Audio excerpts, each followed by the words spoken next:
오늘 우리 보실 하나님의 말씀은 베드로전서 2장 9절에서 25절인데요. 길기 때문에 11절에서 18절까지 우리가 교독하시겠습니다.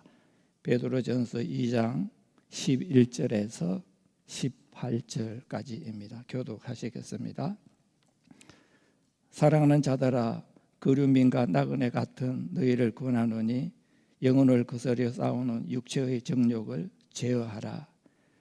너희가 이방인 중에서 행실을 선하게 가져 너희를 악행한다고 비방하는 자들로 하여금 너희 선한 일을 보고 오시는 날에 하나님께 영광을 돌리게 하려 함이라. 인간의 모든 제도를 주를 위하여 순종하되 혹은 위에 있는 왕이나 혹은 그가 악행하는 자를 징벌하고 선행하는 자를 포상하기 위하여 보내는 총독들에게 하라. 곧 선행으로 어리석은 사람들의 무식한 말을 막으시는 것이라. 너희는 자유가 있으나 그 자유로 악을 가리는 데 쓰지 말고 오직 하나님의 종과 같이 하라. 무사람을 공경하며 형제를 사랑하며 하나님을 두려워하며 왕을 존대하라. 사람들아, 범사에 두려워함으로 주인들에게 순종하되 선하고 간용하는 자들에게만 아니라 또한 까다로운 자들에게도 그리하라. 저는 매일 계란을 하나씩 먹습니다. 왜냐하면 계란에는 여러 가지 영양소가 이렇게 그 하나에 이렇게 포함되어 있기 때문에 우리가 계란을 갖다가 하는 말이 완전한 식품이라고 이렇게 말합니다. 우리가 너무나 잘 아는 그 닭이 알을 낳잖아요. 알이 자라서 닭이 되는 것은 아니잖아요. 병아리가 자라서 어미 닭이 됩니다. 알에서 병아리로 되는 것은 완전한 변화예요. 완전히 다른 변화예요. 그리고 알의 신분과 병아리의 신분이 다릅니다. 실제 보면 병아리는 두 번 태어난 것이나 마찬가지예요. 우리는 예수를 믿으면 두 번 태어나게 되고 신분의 변화가 있게 됩니다. 사도 베드로는 예수 믿는 사람의 신분을 베드로전서 2장 9절에서 이렇게 말하고 있습니다. 오직 너희는 택하신 족속이요. 요새 말로 말하면 예수 믿고 교인이 된 것입니다. 왕 같은 제사장들이요. 이 말은 거룩하신 하나님 앞에 언제든지 하나님 앞에 나아갈 수 있는 권리를 가졌다는 거예요. 그리고 거룩한 나라요. 예수 믿고 제사함 받아서 거룩하다고 인정받았습니다. 그 소유된 백성이니 예수 믿기 전에는 세상에 속하였다가 이제는 하나님의 자녀로서 하나님께 속하였습니다. 이것이 바로 여기 있는 우리 모두의 신분이에요. 예수 믿지 않으면 이런 신분을 가질 수가 없습니다. 본문에서는 예수 믿고 신분이 변화한 우리들이 이 세상에서 어떻게 살아야 하는지에 대해서 말하고 있습니다. 본문에서 많은 교훈이 있는데 많은 그 교훈을 받아들이시기를 바랍니다. 먼저는 그리스도 예수의 증인으로서 이 세상에서 어떻게 살아야 하는지를 말합니다. 12절에 보면은 너희가 이방인 중에서 이 말은 세상에서 믿는 우리가 어떤 신분을 가져야만 되는지를 보여야 함을 말하고 있습니다. 두 가지를 말하는데 하나는 11절에서 육체의 정욕을 제어하라. 다른 하나는 12절에서 행실을 선하게 가지라 이렇게 말하고 있습니다. 우리가 육체의 정욕이란 육체적 욕망을 채우려고 하는 것을 말합니다. 육체적 욕망을 채우기 위해서는 선해서는 안 돼요. 악해야 돼요. 그리고 이기적이어야 돼요. 그리고 세상적인 욕심이 있어야 돼요. 그렇기 때문에 육체의 정욕은 육체를 혼란하게 하여 영혼과 항상 싸움하게 합니다. 이것은 정신을 흐트리고 기억을 감퇴시키고 두뇌를 소비하게 만듭니다. 그 육체의 정욕, 그걸 하기 위해서 머리를 얼마나 써야 되겠어요?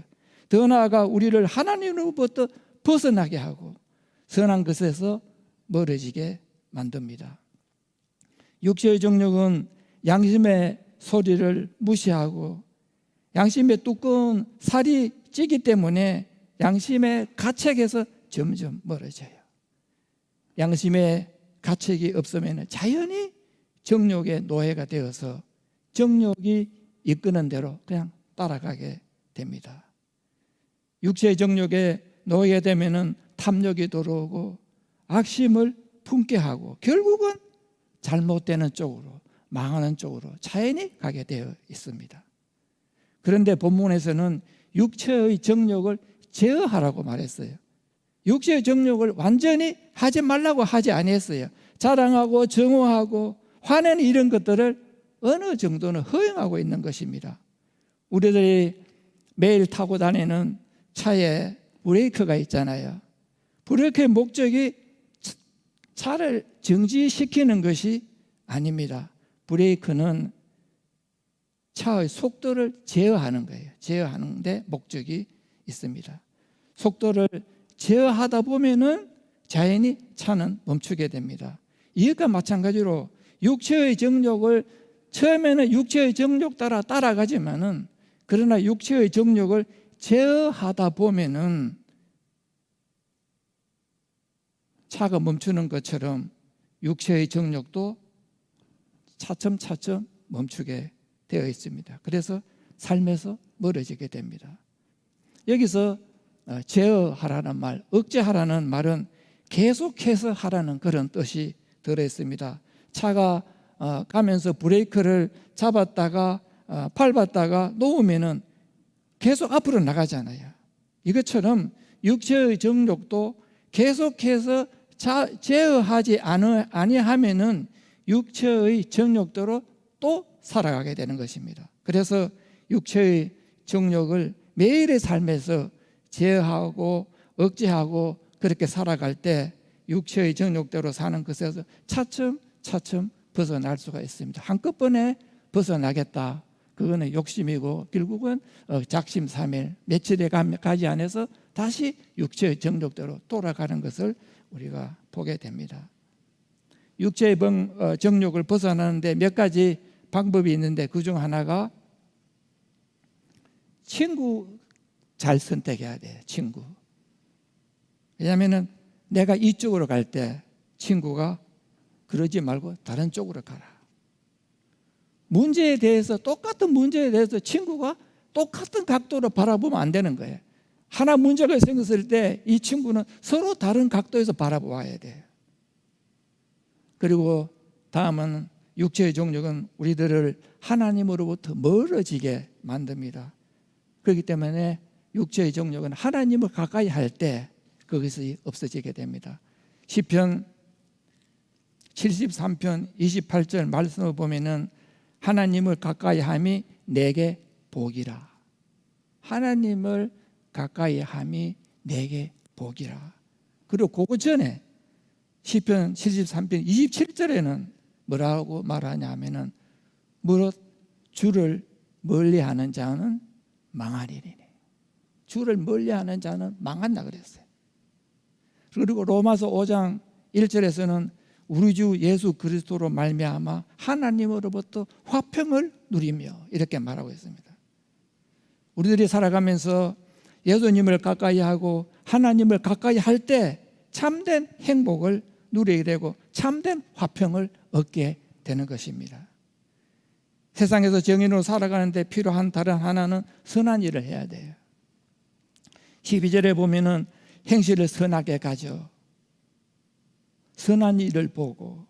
여기서 선하다는 말은 외모로 풍기는 아름다운 모습도 말하지만은 그 사람의 내면에 마음이 옳고 정의로운 것을 말합니다. 성경은 선에 대해서 많은 부분에서 말하고 있습니다. 선을 굳게 잡아라. 선에 속하라. 선으로 악을 이기라. 선을 구하라. 선을 도모하라. 선을 찾으라. 선한 일에 힘써라. 이렇게 선에 대해서 참 많은 말을 하고 있습니다. 우리가 요한 3서에 보면은 가요라는 사람이 나오는데 이 사람은 진실한 그리스도인입니다. 사도 요한은 이 사람을 5번이나 칭찬을 해요. 사랑한다고 말해요. 우리가 한 번만 해도 굉장한데 5번이나 가요에게 사랑한다, 사랑한다 이렇게 말해요. 왜냐하면 가요는 선한 일을 많이 하였고 항상 칭찬 듣는 일을 하였고 많은 사람들로부터 존경의 대상이 되었습니다. 우리가 교회에서 선을 행하는 사람들이 많으면은 그 선이 살아있는 믿음을 증거하게 돼요. 그 선이 살아있는 믿음을 증거한다는 거예요. 이게 굉장히 중요한 거예요.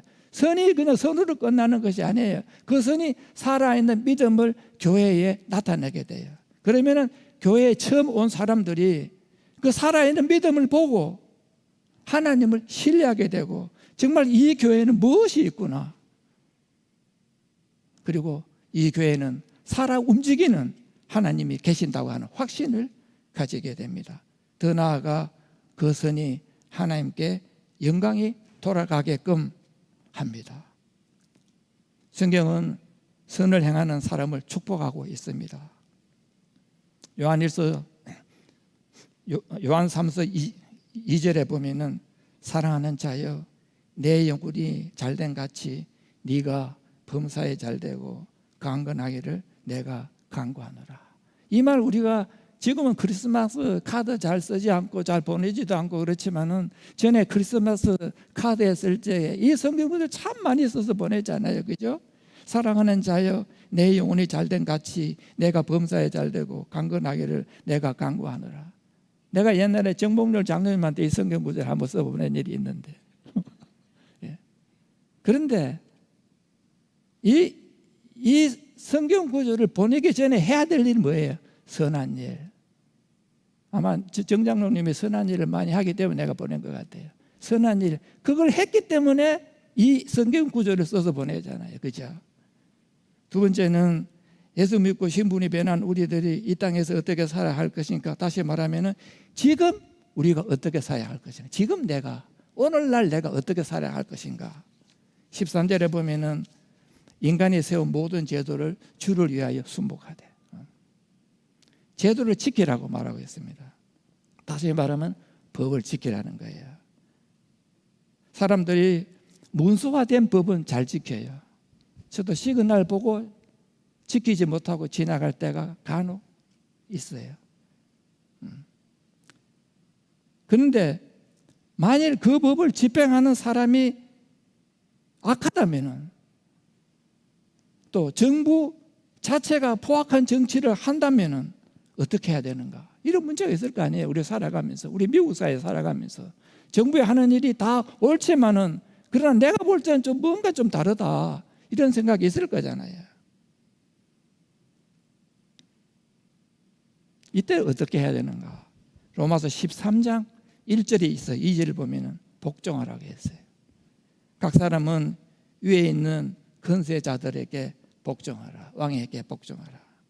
건세는 하나님께로 나지 않음이 없나니 모든 건세는 다 하나님의 정하신 바라. 그러므로 건세를 거스리는 자는 하나님의 명을 거스림이니 거스리는 자들은 심판을 자치하리라. 심판을 내가 그냥 청하는 거예요. 내 자신이. 이것은 정부의 지도자에게만 복종하는 것이 아니라 우리들의 생활과 관련되어 있는 모든 건세에도 적용되고 또 복종해야 되는 그런 의무를 가지고 있습니다. 왜냐하면 이것이 왜 복종해야 돼요? 왜 건세자들에게 폭군한테 복종해야 돼요? 성경은 이것이 하나님의 뜻이다. 하나님께서 하라는 거예요. 하나님께서 정하셨기 때문에 하는 거예요. 그 사람 때문에 하는 것이 아니라. 제도는 좋은데 그 제도를 집행하는 사람이 항상 문제가 있습니다. 훌륭한 지도자는 백성을 편안하게 만들어주지만은 악한 지도자는 백성을 분열하게 하고 혼란케 만들고 더 나아가 백성을 어려운 곳으로 이렇게 끌고 갑니다. 왜 지도자가 악합니까? 그것은 건설을 받아 행하는 사람들은 단지 인간일 뿐이에요. 인간은 본질상 타락과 교만이 있고 이기심, 불의, 욕심, 악으로 가득 차 있기 때문에, 그리고 자신의 이익만을 생각하기 때문에 세상 사람들이 그런 사람들이 많다는 거예요. 이런 악한 지도자이지만은 어떻게 해도 복종하라. 직접적으로 피부로 느끼는 이유가 오늘 본문 14절에 있는데, 지도자들은 악행한 자들을 징벌하고 선을 행하는 자를 포장하기 위하여 보냈기 때문에, 상 주고 벌 주기 위해서 지도자를 보냈다는 거예요. 그런데 생활하다 보면은 통치자의 명령이 합법적인 것인지 악한 것인지 우리들이 자신이 잘 모를 때가 많습니다. 판단하지 못할 때가 있어요. 이때는 어떻게 해요? 기도하고 성경에서 뭐라고 말하고 있는가, 하나님을 묵상하고 보다 성숙한 사람들의 도움을 받아서 양심에 가장 편안하고 만족함을 갖게 될 때까지 기다리는 것이 좋습니다. 기다리면서 통치자의 명령이 제된 것이고 만약에 합법적이지 않다면은 적극적으로 복종하지 말아야 돼요. 그렇다고 거부하든지 대적하지도 말아야 돼요. 왜냐하면은 하나님께서 세운 건설이라는 거예요. 그것도 하나님께서 세웠다는 거예요. 하나님께서 세운 건설을 거부하면은 화가 우리들에게 미치기 때문입니다. 사도 베드로가 복종하라고 말한 이유는 13절에 이것이 다 주를 위한 것이다. 다 주를 위한 거예요. 좋은 지도자들은 만나서 편안한 생활을 하면 좋은데, 악한 지도자를 만나서 삶이 어려울 때, 그럴 때 필요한 것이 있어요. 그것이 뭐냐면 서로 공경하고 서로 사랑해. 우리들끼리 서로 공경하고 서로 사랑하고, 우리들끼리 싸워서는 안 된다는 거예요. 세상이 어려우면은 자연히 내분이 일어납니다. 안에 있는 사람들이 사랑이 식어지고 자기 마음대로 하고 자기의 생각대로 다 주장하는 거예요. 그럴 때 가장 중요한 것이 뭐냐면 서로 공경하고 서로 사랑하라는 거예요. 17절에 보면은 무사람을 공경하며 형제를 사랑하며 하나님을 두려워하며 왕을 공경하라, 존대하라는 거예요. 여기서 존대한다는 말은 상대방이 뛰어난 그런 사람들만 존대하는 것이 아니라 상대방이 위급한 처지나 어려운 형편에 있을 때에도 존경하고 존중하는 것을 말합니다. 우리는 높은 사람은 존경해요. 그러나 우리보다 못한 사람은 존경하는 사람 별로 잘 보이지 않을 수 있어요. 그렇게 낮은 처지에 있는 그런 사람도 존경하라는 겁니다. 세 번째는 신분이 변한 우리들의 직장생활을 어떻게 하는지를 보내주고 있습니다. 18절을 보면은 사한들아 범사에 두려움으로 주인들에게 순복하되 선하고 관용하는 자들에게만 아니라 또한 까다로운 자들에게도 그러하라. 저도 직장생활 하면서 참 까다로운 사람 만나요. 안 만날 수가 없어요. 어떤 사람들은 좋은데 어떤 사람들은 참 까다로운 사람 만납니다. 어떤 사람들은 인종차별하는 그런 사람을 만나요. 그럴 때 가장 필요한 것이 뭐냐면은 모범적인 직장생활, 그것이 답이에요. 내가 모범적으로, 누군가가 그 사람은 모범적으로 그 직장생활을 하면은 아무리 까다로운 사람이 있어도 그 까다로움이 본인한테 그렇게 와닿지를 않습니다. 그러나 그렇기 때문에 직장생활을 할 때 항상 내가 모범적인 그런 직장생활을 하면은 까다로운 사람이 와도 위에 사람이 까다롭게 굴어도 그것이 별로 나한테는 그런 영향이 안 온다는 거예요. 찰스 모렐이라는 신학자는 말하기를 사람이 다른 사람에게 줄 수 있는 가장 훌륭한 선물은 훌륭한 모범이다.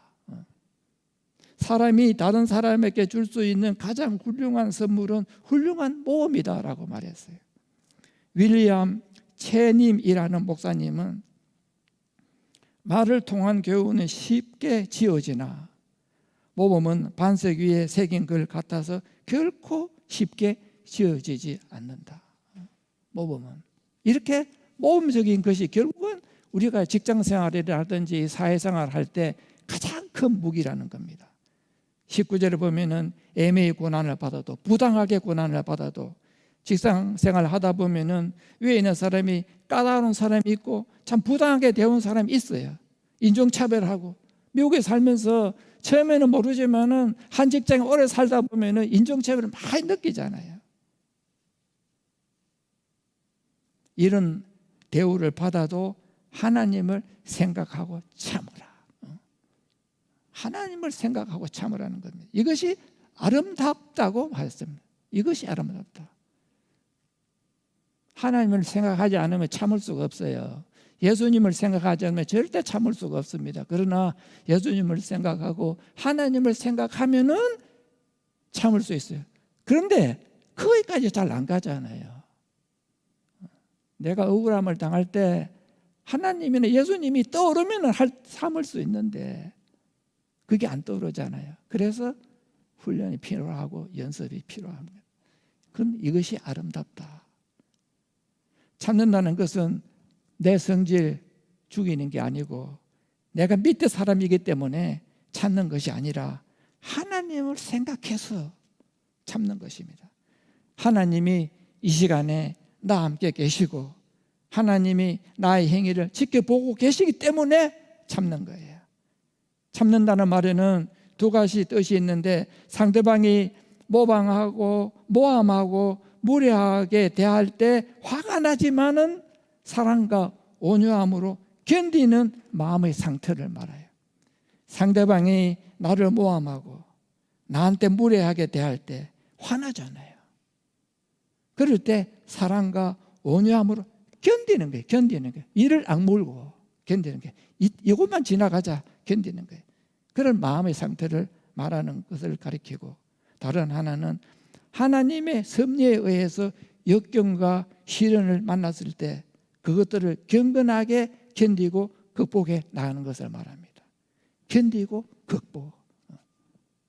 어려운 일 있을 때 견디고 그것을 극복해 나가는 이것이 결국은 우리가 어려운 직장생활을 하든지 어려운 일 당할 때 우리들이 헤쳐나갈 수 있는 그런 일이 되는 것입니다. 하나님을 생각하고 참는 사람은 하나님께서 상급을 주시는데 그것은 하나님께서 영적으로 성장하게 하시는 거예요. 공짜가 없는 거예요. 하나님은 내가 그렇게 내가 복종하고 순종하고 참으면은 어떻게 돼요? 내가 영적으로 성장한다는 거예요. 하나님께서 허락하신 불의나 애매한 고난은 그 사람을 훈련시켜요.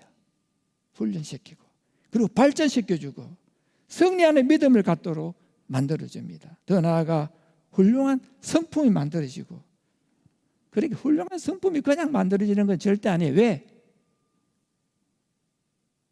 많은 그 어려움을 당하고 견디고 참고 순종하고 이렇게 할 때 훌륭한 성품이 만들어지는 것이지 그것이 성경 많이 읽는다고 훌륭한 성품이 그렇게 잘 만들어지겠어요? 성경을 읽으면 내가 체험적으로 그런 일을 당할 때 경험할 때 그럴 때 훌륭한 성품이 만들어지는 거예요.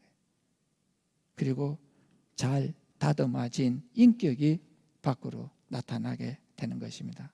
성경에 나오는 훌륭한 인물들은 다 거기다가 보면은 애매한 고난을 받은 사람들이에요. 부당하게 대접받은 사람들입니다. 그래서 우리들은 그들의 삶들을 보면서 하나님께서 허락하셨구나. 그 사람들이 어려움에서 승리하는 것 이런 것들을 보면서 어떻게 생각해요? 그 일을 하나님께서 허락하셨구나. 결국은 유익한 일이었구나. 훌륭한 믿음은 항상 고난이 함께 하는구나. 우리 주님도 애매한 고난을 받으셨구나. 이런 것들을 알게 되는 것입니다. 21절에 그리스도 너희를 위하여 고난을 받으사 너희에게 본을 끼쳐 그 자체를 따라오게 하셨느니라. 저는 죄를 범치 아니하시고 22절에 욕을 받으시되 대신 욕하지 않으시고 23절에 친히 나무에 달려 그 몸으로 우리 죄를 담당하셨나니 그가 채찍에 맞음으로 너희가 나음을 입었나니. 25절에. 그렇기 때문에 우리 주님이 그냥 그렇게 훌륭하신 분인 것처럼 우리가 생각하잖아요. 주님도 똑같은 고난을 다 받으셨다는 거예요. 다 받으셨다는 거. 사람이 받는 고난은 결국은 자신을 유익하게 만듭니다. 그러나 주님께서 받은 고난은 인류를 구원하는 고난이에요. 인류를 구원하는 고난. 25절에 너희가 전에는 양과 같이 길을 잃었더니 이제는 너희 영혼의 목자와 감독 되신 이에게 돌아왔느니라. 너희가 전에는 양과 같이 길을 잃었더니 이제는 너희 영혼의 목자와 감독 되신 이에게 돌아왔느니라. 우리들에게는 우리 영혼의 목자와 감독이 계십니다. 그리고 우리의 선한 목자 되신 주님께 우리가 돌아와 있어요. 지금 우리가 지금 우리 주님께 돌아와 있어요. 아멘 하죠. 아멘. 돌아와 있어요. 그런데 돌아와 있는 것 가지고는 부족해요. 그거 가지고는 부족하다는 거예요. 시편 42편 1절을 보면은 하나님이여 사슴이 시냇물을 찾기에 갈급한 같이 내 영혼이 주를 찾기에 갈급하나이다. 하나님이여 사슴이 시냇물을 찾기에 갈급한 같이 내 영혼이 주를 찾기에 갈급하나이다. 그렇기 때문에 내가 돌아와 있어서 그걸로 끝나면 그게 별 효과가 없어요. 돌아와서 주님을 찾기에 갈급해야만이 내가 승리하는 사람이 되는 것입니다. 본문을 통해서 우리들이 두 가지를 생각하게 되는데 19절에 하나님을 생각함으로, 우리가 오늘 저녁에 기억해야 될 게 하나님을 생각함으로 참고 기뻐하고 감사하고 사랑하는 거예요. 그 다음에 25절에 그리고 시편 42편 1절에 내 영혼의 목자와 감독을 갈급하게 찾아야, 갈급하게 찾는, 내 영혼을 이끌어가는 목자를 갈급하게 찾아야 되는 것을 말하고 있습니다. 그래서 오늘 이 말씀을 통해서 우리가 정말 내 영혼의 목자가 누군가, 그 내 영혼의 목자를 찾아야 돼. 그냥 뭐 적당하게 이거 가지고는 그렇게 많이 도움이 안 되겠죠. 갈급해요. 사슴이 물을 찾는 것처럼 우리가 물을 먹고 싶고 그 갈증 날 때 그때 물이 필요한 것처럼 기도하겠습니다.